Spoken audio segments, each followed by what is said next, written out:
Hello folks, it's me again, Amanda Enderman, your trusty tour guide in the wonders of the wonderful city, also known as Rio de Janeiro. On this video, I'm gonna talk about dragons.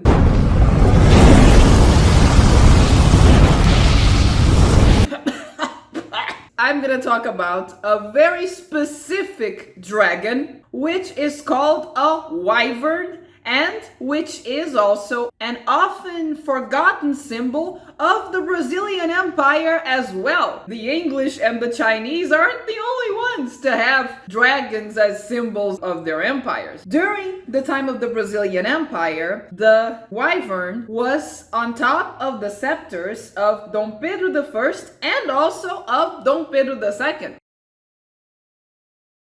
But before I get right on to the theme of the video, I have to remind you that I'm currently offering walking tours through the city of Rio, and all of these tours are described on my website, which the link will be in the description box below, as well as in the first fixed comment. So all you have to do is click there, text me via WhatsApp, that's very important, make your reservations, and let's get to know the city of Rio in person, folks! With me, Amanda Enderman, your trusty tour guide, of course. And now without further ado, let's get right on to the theme of the video. For those of you who are unaware, a wyvern is another mythical creature similar to a dragon, but it's a little different. However, until the 16th century, there was no distinction made between the two. Dragons were dragons. But after that is when they decide to give the wyvern its defining characteristics, which are that normally a wyvern has only 2 paws, whereas a dragon has 4, and also normally it is depicted resting over its paws and its tail. As with every mythical creature, there are myths associated with it, and also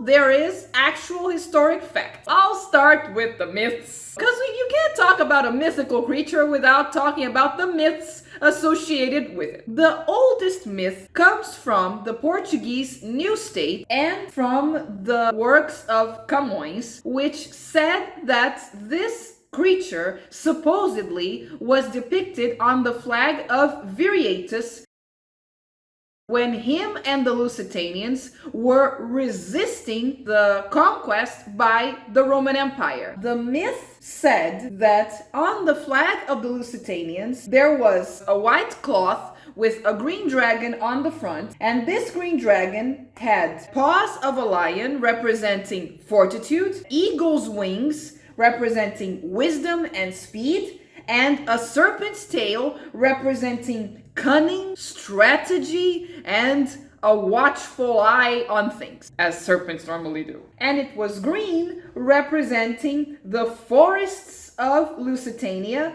but above all, it was an indicative of the telluric powers of the soil. So in other words, the land was believed to have magical powers. Further in time, an Augustinian monk called Frei Bernardo de Brito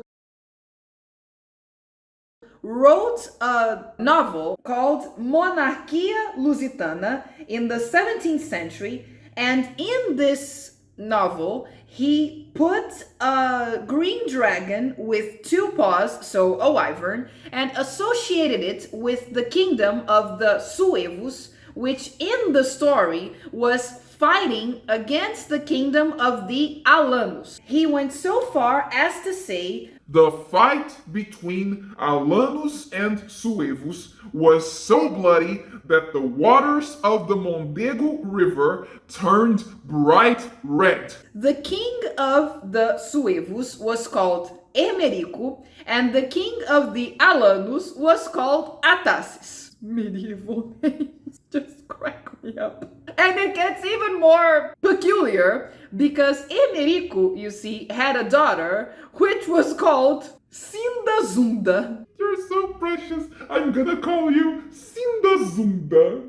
Coming back to the actual story, these 2 kings were fighting. So Emerico went back to the north, fled, but Atasis followed him, making him declare peace. You're gonna declare peace! So in order to declare it, Emerico offered his daughter's hand in marriage to Atasis, and in order to celebrate this marriage, Atasis, the king of the Alanos, offered the city of Coimbra, all of this was in that region, of course, the crest which to this day represents the city. As you have seen, there is a crowned maiden representing Sindazunda, so says the legend. The lion represents bravery and is also associated with the Alanos, and there is the wyvern associated with the Suevos. Myth or no, the courts of the Kingdom of Galicia tried to change it in 1669, proclaiming, "From now on, we decide to erase the green wyvern as well as the red lion, the symbols of the former kings that governed this kingdom, and substitute them for the Holy Grail consecrated by our Lord Jesus Christ." But they weren't successful in changing it. In 1867, the crest of the city went back to being the one with the wyvern and the lion and the lady in the middle, which it is to this day. Take my advice, don't mess with dragons. All of this was the mythical bit. It has been already debunked by historians, and the actual truth is that the first time that the wyvern appeared in the crest of the Portuguese royal family was in the 13th century during the reign of Dom Afonso II,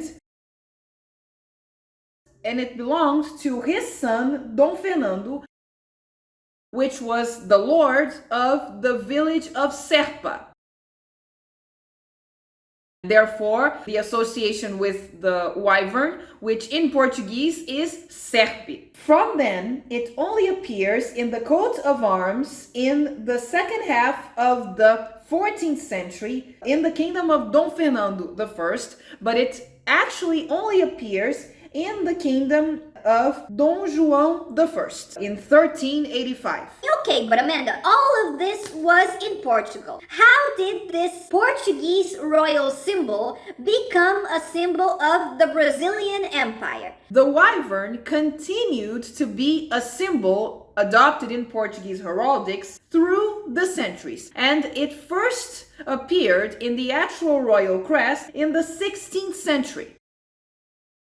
And it stayed there for good. And the Braganzas, remember them, when they restored Portugal to Portuguese domain, also adopted this symbol. And it went on being adopted. No wonder, then, when the Portuguese court was transferred to Brazil in 1807, in 1817, a scepter was ordered for the proclamation of Dom João VI as king of the United Kingdom of Portugal, Brazil, and the Algarve. Remember, I already told you about the proclamation. The wyvern stood atop the scepter. With the independence, the wyvern was still adopted as the symbol. It remained on top of the scepter, both of Dom Pedro I as well as Dom Pedro II. The man responsible for making this scepter, as well as the first imperial crown, was Manuel Inácio de Loyola. And mind you, the scepter of the Brazilian Empire was 2.5 meters long. Long scepter. But as usual with scepters, it wasn't used by the monarch all the time. Naturally, you imagine going around and carrying a 2.5 meter long scepter. So it was only used during the coronation, when it would be given to the monarch after the hand of justice would be given. Another instance when it would be used would be in the opening and in the closing ceremonies of the General Assembly, and the emperor would hold the scepter also wearing all of the regalia of the empire. If you want to see all of that personally, you can go visit the Imperial Museum in Petropolis because it is there on display to this day. The crown, the scepter, the throne, the imperial robes, the crown jewels. Be sure to check that out when you're here in Rio. This concludes this video about the imperial dragon, or I should say imperial wyvern. I hope you liked the video, and if you did like the video, be sure to hit that like button. Then right after that, hit that subscribe button, but most importantly, hit multiple times on the share button so that each time more people may know about the wonders of the wonderful city. And as usual in this channel, I'll see you in the next video. Bye!